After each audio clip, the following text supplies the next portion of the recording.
নাস ওয়াল হিজারা, তুমি জাহান্নামের ইন্ধন হবে, মানুষই জাহান্নামের ইন্ধন হবে, আবার মানুষই জান্নাতের উচ্চ শিখরে উঠবে। এই জন্য শুকর বলে অর্থে নিকৃষ্ট কেউ নাই।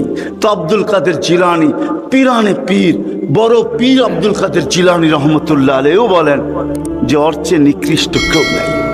এই জন্য যদি বুঝে আইসা থাকে, কথা আগে নেওয়ার আগে, শেষ করার আগে এইখানেই প্রতিশ্রুতি নিতে চাই যে আজকে যারা এই মজমায় আসি, দুকে হাত রাইখা ওয়াদা করব যে আজকের পরে, বিশেষ করে যুবকরা, যে আজকের পরে আর আমি কোনোদিন নামাজ ছাড়বো না। ওয়াদা, বিলকুল ওয়াদা, তাইলে আগে চলতে পারি। ওয়াদা কিন্তু আজকের থেকে আর নামাজ ছাড়বো না, আজকের থেকে আর নামাজ ছাড়বো না।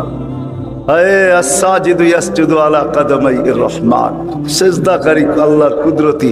আলী রাদিয়াল্লাহু তাআলা আনহু বলছেন, তুরিদু আন তাতাকাল্লাম মা আল্লাহ, তুমি চাও আল্লাহর সাথে কথা বলবে? হায় হায়, আমি তো বলি মুসা আলাইহিস সালাম কথা বলতে গেলে 4টা শর্ত ছিল। 4টা, কয়টা?